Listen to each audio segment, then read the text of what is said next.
अस्सलाम वालेकुम नाज़रीन, उम्मीद है आप खैरियत से होंगे। आज की जो अहम डेवलपमेंट्स हैं उसके ऊपर बात कर लेते हैं बिफोर क्लोजिंग द डे। एक तो सबसे पहले आपको पता है कि इसहाक डार साहब ने कल एक बयान दिया था जिसके ऊपर काफ़ी चहमगोइयाँ हो रही हैं, बात हो रही है, क्योंकि वो बयान बहुत इंपॉर्टेंट है और बहुत रेलिवेंट है। अकॉर्डिंग टू द सर्कमस्टांसेस जो खान साहब ने बातें की थी हमारे न्यूक्लियर प्रोग्राम के हवाले से और इस हुकूमत के ऊपर उन्होंने रिजर्वेशंस का इजहार किया था, तो वो एग्जैक्टली वो बयान जो है उसके कहा जा सकता है कि उससे बहुत मुताबिकत रखता था। एक्चुअली उन्होंने बयान ये दिया जो मैंने अपनी कल वाली वीडियो में भी एक्सप्लेन किया था कि इसहाक डार ने कहा कि हम अपने न्यूक्लियर प्रोग्राम के ऊपर कोई कॉम्प्रोमाइज़ नहीं करेंगे। तो अगर कोई भी किसी को भी ये लगता है IMF की जो भी शराइत हैं, हम किसी भी सूरत ऐसी किसी बात के ऊपर एग्री नहीं करेंगे जिससे हमें डिक्टेट किया जाए कि हमें न्यूक्लियर प्रोग्राम में क्या होना चाहिए क्या नहीं होना चाहिए। इस किस्म की उनकी स्टेटमेंट थी, उसके ऊपर काफ़ी बात हुई है। उसके ऊपर उनके अपने जो PDM के रहनुमा हैं उनके भी बयान आए हैं और इसके अलावा अपोजिशन के यानी कि तहरीक इंसाफ की तरफ से भी बयानात आते रहे हैं।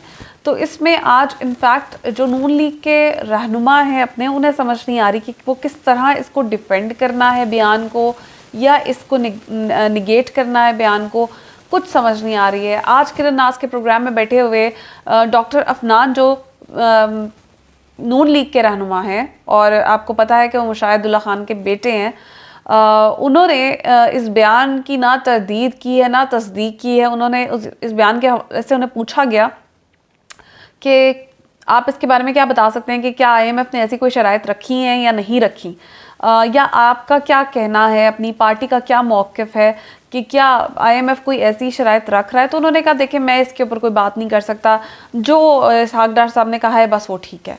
यानी वो तरदीद नहीं कर रहे, वो तस्दीक नहीं कर रहे, वो करें मैं कुछ नहीं कह सकता हूँ, IMF से बात उनकी हुई है, उन्हें पता होगा, मैं इसके ऊपर कोई स्टेटमेंट नहीं दे सकता। मतलब कैटेगोरिकली इनकार कर दिया। और उन्होंने ये बात भी साथ ऐड की कि ये जब एक मुल्क मौशी तौर पर कमज़ोर होता है तो फिर ऐसी शराइत जो हैं वो आती रहती हैं, माननी भी पड़ जाती हैं। तो किरण नाज का ये सवाल था कि इसका मतलब ये है कि आप अभी से ग्राउंड्स तैयार कर रहे हैं, तो इसके ऊपर भी उन्होंने कोई जवाब नहीं दिया। और आप अगर इसको थोड़ा सा हम अगर टाइम को रिवर्स करें तो खान साहब ने यही एग्जैक्टली बातें की थी कि यहाँ पर ये जो हुकूमत आई है इसका एक ही मोटिव है कि पाकिस्तान को इस नहज तक गिरा दिया जाए, इसकी मौशत को, कि फिर IMF जो है उसके हर कहने के ऊपर आए और हम कहें कि हमारे पास तो पैसे ही नहीं थे रोटी आटा ख़रीदने के लिए, और दाल चीनी के अंदर लगा के लोगों को आप IMF का प्रोग्राम जो है वो उनके हवाले करते हैं, सॉरी न्यूक्लियर प्रोग्राम जो है वो IMF के हवाले करते हैं या बैरूनी कुव्वतों के हवाले करते हैं।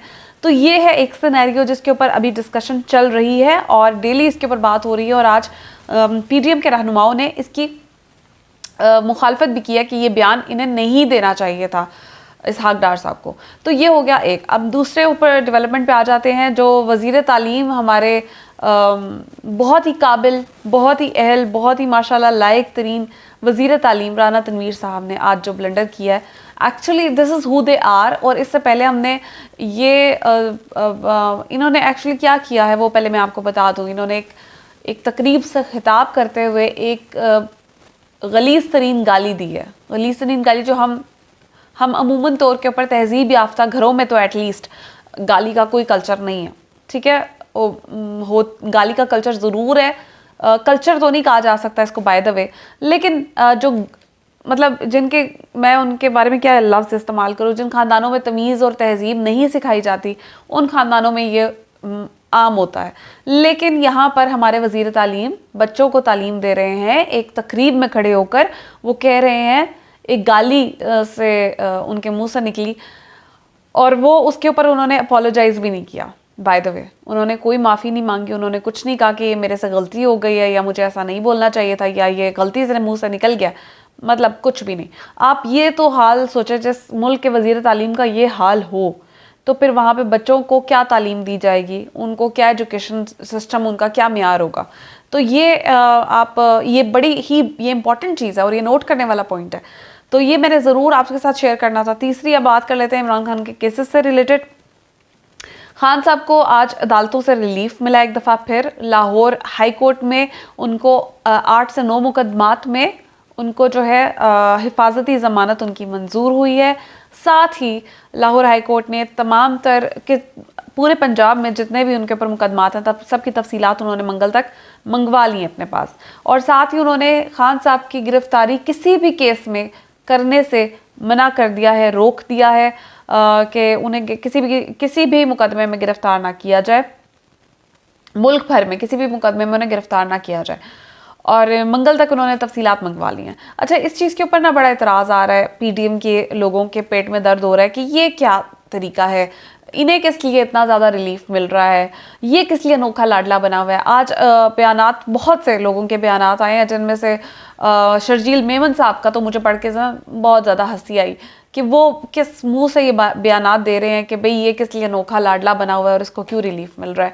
और ये हम पहली दफ़ा तारीख में देख रहे हैं कि एक जो उसके लिए ना अदालत जो है वो मुंतकिल हो गई है, अदालत की जगह मुंतकिल हो गई है एक लाडले के लिए। मतलब आप इस किस्म के बयानात आज खान साहब, सॉरी ये पॉइंट मैं मिस कर गई, खान साहब का जो कल जहाँ पेश होना था उन्होंने एफिड कचहरी में, उसको अदालत ने मुंतकिल कर दिया है अब जुडिशल कॉम्प्लेक्स में। तो कल उन्हें जुडिशल कॉम्प्लेक्स में पेश होना है और वहाँ पर अभी से हुकूमत ने कंटेनर्स खड़े कर दिए हैं, वहाँ दफ़ा 144 लगा दी गई है।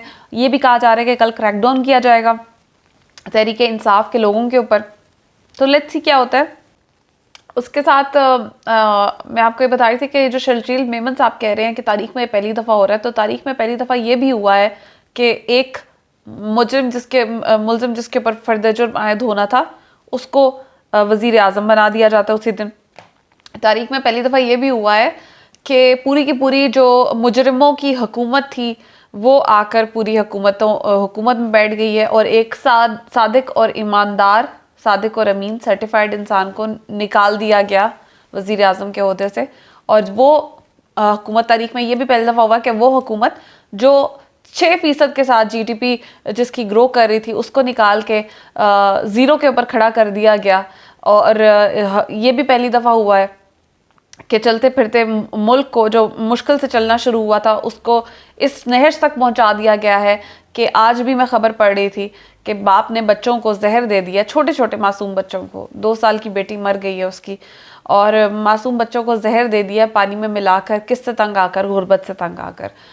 तो ये भी पहली दफ़ा हुआ है कि आपकी टेक्सटाइल मिल्स जो हैं वो फुल कैपेसिटी के ऊपर काम कर रही थी और आपको लेबर नहीं मिल रहा था। और अब हाल ये हो चुका है कि लेबर जो है वो आधे से ज़्यादा आपकी जो है मुल्क वो फारिग बैठा हुआ है। तो इससे बहुत सारी चीज़ें पहली दफ़ा हुई हैं तारीख में। और ये भी पहली दफ़ा हुआ था कि एक मुजरिम को, एक सज़ा याफ्ता मुजरिम को निकाल कर 50 रुपए के स्टैम्प पेपर के ऊपर बाहर के मुल्क भेज दिया गया और उसकी जान की जो है वो ज़मानतें मांगी गई। लेकिन यहाँ जिस वज़ीर आज़म को गोली लगी है, जिस वज़ीर आज़म के ऊपर कातलाना हमले हुए हैं, जिसके लोगों को मारा गया है, उठाया गया है, उसके घर को जो है उसे दहशतगर्द बना के उसके घर के ऊपर हमले किए गए हैं, उसको जो है कोई रिलीफ नहीं दिया जा रहा। तो ये तो एक जो नाइंसाफ़ी है ना, ये तो पूरी कौम देख रही है और इसका हिसाब आपसे लेगी इंतखाबात में, इसका हिसाब आपसे लिया जाएगा इलेक्शंस में। इसलिए आप लोग भाग रहे हैं इलेक्शन से क्योंकि आपको पता है कि आपको असल मार अवाम ने देनी है और वो भी इंतखाबात में। अच्छा खैर, आगे चलते हैं कि अदालत ने एक तो कल उनका जो खान साहब का जो केस है वो एफएड कचहरी में इनसे डेफिनेटली वाज फीलिंग इनसिक्योर और वहाँ पे बहुत से सिक्योरिटी के खदशात थे। और सिद्दीक जान ने इसके ऊपर बल्कि एक प्रॉपर वीडियो की है और वो जगह दिखाई है। तो वो तो मेरे ख्याल से किसी आम आदमी के लिए भी सेफ नहीं था, वो तो फिर साबिक वज़ीर आज़म इमरान खान की पेशी है, वो उन्होंने अब जुडिशल कॉम्प्लेक्स मुंतकिल कर दिया। लेकिन कल कुछ भी हो सकता है, सुनने में आ रहा है कि सुबह 11 बजे जो पेशी है उस पर कल जो है सुबह इस्लामाबाद में जो सिग्नल्स हैं वो बंद कर दिए जाएंगे, मोबाइल नेटवर्क्स बंद कर दिए जाएंगे। सो अल्लाह खैर करे। लेकिन जब, और दूसरा ये कि तहरीक इंसाफ की गाड़ियों को रोका जाएगा, झंडे वाली गाड़ियों को रोका जाएगा, स्टिकर्स वाली गाड़ियों को रोका जाएगा। अजीब तमाशा बनाया जा रहा है। इस मुल्क में इलेक्शन नहीं हो सकता, बाकी सब तमाशे हो सकते हैं और पैसे का ज़िया अच्छा खासा हो सकता है। तो फिर खैर इसके साथ ही हम आगे चलते हैं। लेकिन इस मुल्क में आपको मुझे जो आखिरी उम्मीद है वो है अदलिया से, and I am very hopeful कि इंशाल्लाह वहाँ से अवाम को रिलीफ ज़रूर मिलेगा। खान साहब को रिलीफ मैं इसलिए नहीं कह रही हूँ क्योंकि बेसिकली इस वक्त अवाम तंग आई हुई है, और जो खान साहब ने वापस आना है तो वो रिलीफ अवाम का होगा, वो खान साहब का नहीं होगा। He has already achieved everything in his life. So Maryam Nawaz के कुछ बयानात के ऊपर आज नज़र डाल लेते हैं कि वो क्या कह रही हैं। वो पीटीआई को कह रही हैं एक दहशतगर्द तंजीम है, इसको एक रियासत इसी तरह डील करे। अच्छा, वो दहशतगर्द तंजीम है और ये कह रही हैं कि आज जजेस को पता चल रहा होगा कि सिसिलियन माफिया और डॉन किसे कहते हैं और वो क्या होते हैं। तो मरीम नवाज़ को मैं याद कराना चाहती हूँ कि जजेस को आज ये नहीं पता चला, जजेस को ये तब पता चला था जब आप लोगों ने हमला किया था सुप्रीम कोर्ट के जजेस पर।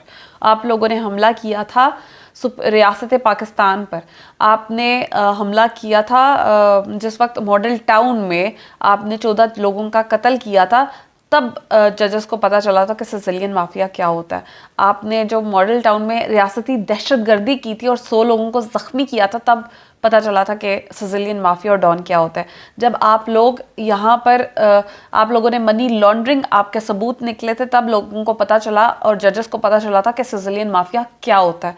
जब आप लोगों के ऊपर फर्द जुर्म आयद होनी थी और उसी वक्त उस दिन आप वज़ीर आज़म बन गए, तब लोगों को पता चला सिसिलियन माफिया का होता है। जब आपने अपनी गुंडागर्दी के ज़रिए पंजाब की हुकूमत छीनी थी, तब लोगों को पता चला था कि सिसिलियन माफिया क्या होता है। तो आपके तो बहुत अच्छे रिकॉर्ड्स कायम है माशाल्लाह सिसिलियन माफिया और डॉन के। आप हमें ना बताएं कि सिसिलियन माफिया और डॉन्स क्या होते हैं, क्योंकि एक से एक बड़ा डॉन तो आपकी अपनी पार्टी में, अपनी जमात में बैठा हुआ है, और सबसे बड़ा डॉन तो राना सनाउल्लाह है। और ये मैं नहीं कह रही है, तो आपके अपनी जमात के लोगों के बयानात हैं, ठीक है। तो ये जिसके ऊपर आबिद बॉक्सर और किस किस के इल्ज़ामात लगाए गए हैं कि इसने पता नहीं कितने कत्ल कराए हैं, सबसे बड़ा कातिल आला तो वो आप लोगों के पास बैठा हुआ है। और इसके अलावा भी आपके पास जो बंदा है वो सिसिलियन माफिया और डॉन से कम नहीं है।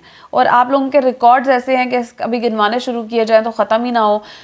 मीडिया को कंट्रोल आप लोग करते हैं, मीडिया की आवाज़ आप लोग दबाते हैं। सिसिलियन माफिया और डॉन्स और क्या होते हैं? और ये अभी की बात नहीं है, ये कोई ये नहीं है कि अभी इन्होंने मीडिया को कंट्रोल किया, ये पहली दफ़ा हो रहा है हिस्ट्री में। हिस्ट्री भरी पड़ी है इनकी ऐसी चीज़ों के साथ। ये आप उठा कर देखें, इनके जो आज अपनी ज़बान बोलने वाले जो इनके सहाफ़ी हैं ना, जो सो कॉल्ड सहाफ़ी हैं, वो उनके आप उठा के माजी की बयानात देख लें, हामिद मीर को उठा के देख लें, सोहेल वड़ाइच को उठा के देखें आप, इनके जो इन्होंने खुद माजी में बयानात दिए हुए हैं, नजम सेठी के बयानात उठा के देख लेंगे, उन्होंने नवाज शरीफ के बारे में क्या क्या कहा हुआ है। और इससे भरे पड़े हैं, भरी पड़ी हुई हैं इनके खिलाफ जो खुद सलीम साफ़ी ने क्या क्या कहा हुआ है। तो सिसिलियन माफिया और डॉन क्या होता है ये अच्छी तरह हमें पता है। आप लोगों को खैर शर्म नहीं आएगी, लेकिन आप लोग पता नहीं किस दिहाई में रह रहे हैं। आपको लगता है कि आवाम को समझ नहीं आ रही है या हम बेवकूफ़ बना लेंगे, ऐसा नहीं होने वाला।